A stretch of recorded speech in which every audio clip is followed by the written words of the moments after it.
Hey guys, so it's time to check out the top failings of the OnePlus 3 now that I've had it for a couple of days. My rose tinted glasses have worn off and I can be more critical about what I don't like about the device and why you might consider some other handsets for the same price. You can get the iPhone SE, you can get the Nexus 6P. A lot of devices are coming in that kind of price category of €400. And overall, let's preface this by saying it's a fantastic device for the price, but it does have some flaws here, which we can discuss here on this video. The first thing that we can talk about is the display accuracy. A lot of reviewers have actually picked this up looking at some sites. The display accuracy, it's nice displaying that it's AMOLED, etc. But compared to the 6P here, it's not quite as good at the end of the day. It's using some sort of weird, I think, NTSC color calibration. So you'll notice that the display is very kind of bluish compared to typical AMOLED display. It's also, I think someone said it's pentile as well. I'm not 100% sure, but anything with pentile is considered bad, so that could be seen as a negative. They also have gone with the full HD, which I'm used to 2K. For a big screen like 5.5 inches, I would have expected a 2K display, for 2016, and the LG G3 did have it, back in 2014. But as I said, I think the main issue is the calibration. I think OnePlus is working on a fix to fix the screen calibration, but when you bring a phone to the market, you should do this and make it it's all good from the get-go, that you don't have to wait for software updates. So all these phones here which I'm getting out have a much better calibrated display at the end of the day, and I think OnePlus could definitely have done better there, making sure we do have flagship level display. It is a flagship killer at the end of the day. Next thing we can talk about is the actual Wi-Fi chip that they've used in the OnePlus 3. Now, I've done a few speed tests with the OnePlus 3 and overall it's done quite well in terms of the raw performance, but one major bottleneck I've noticed when it comes to the performance is the Wi-Fi. It's very slow. It's probably as bad as like lower end devices when doing like the speed test here, which is not what I want to see for a phone which is considering itself to be a flagship. And we are on the 5G as well, we're not constrained or anything, but it'll rarely get above 90 megabytes, so I don't know what they've put in there, but if I run the same test with pretty much any other phone, even mid-range phones nowadays, I can get 150 megabyte down.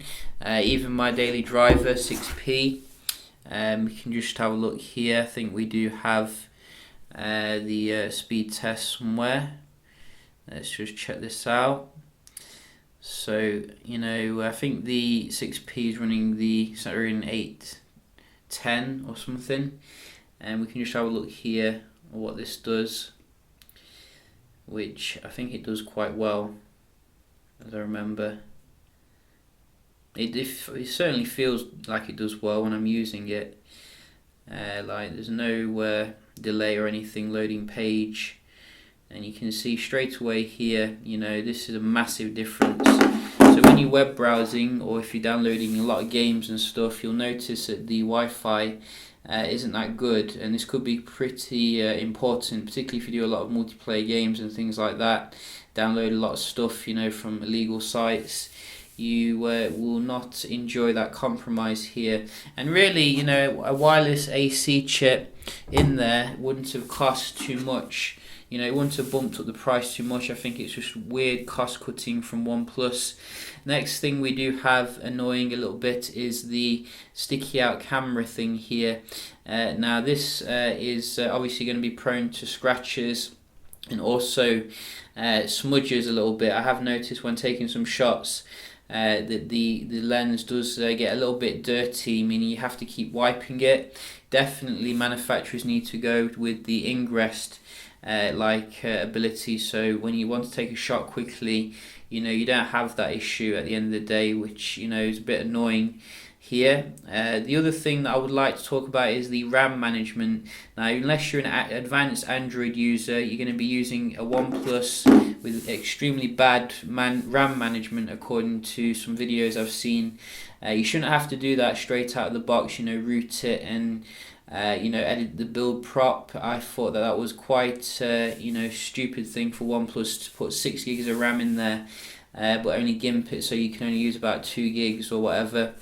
So that's a bit silly. Obviously, it's not a problem if you do root it and you know a little bit about tinkering, but not everyone does know that at the end of the day. So a little bit silly there in regards to that. And the other thing that I wanted to talk about with the phone is the actual camera here, which is a good camera, don't get me wrong, but to me it feels like it could have been a lot better if they used like ultra pixel technology for low light shots. I've done a comparison with the S7 Edge, and it does fall over a bit when it comes to the low light because of I think it's got 2.0 aperture, so you're going to get some blur in there, and it could have been a lot better if they'd used a more up-to-date kind of ultra pixel sensor, which most phones are going that way nowadays. So a little bit silly there as well. So the other thing which I did notice compared to the 6P in particular is basically the actual speakers, which are good, don't get me wrong, but I think the 6P speakers are much better at the end of the day. 2 front-facing speakers here. Also on the HTC phone, you're going to get much better front-facing, well, not front-facing anymore, but boom sound speakers, which are surround sound now. So if you're an audiophile, the sound from the speakers will get the job done, but it doesn't feel quite as well thought out as they could have done for a flagship level phone. So as I said, I do enjoy the OnePlus 3, but I'm going to probably hold off changing my Nexus 6P. There are some compromises after you use it, a couple of days maybe. I'll give it another try and we'll see. It does have some fantastic things like the speed, as well as the 6 gigs of RAM. You can video edit when you actually do the build prop. But I'm just a little bit, my rose glasses have come off now, and I can see where you might want to hold up and get a different phone for the same price. Also there's the issue with OnePlus support. Not everyone's had the greatest experience buying from OnePlus, so that could be a question mark. I think they have improved a little bit recently, but compared to Apple support or Samsung or whatever, it's a little bit bad apparently. But yeah, those are the main issues that I'm having here with OnePlus 3. Have you had any issues? I'd like to know. I think OnePlus will be rolling out an update to improve the screen, bring proper color calibration and RAM management as well.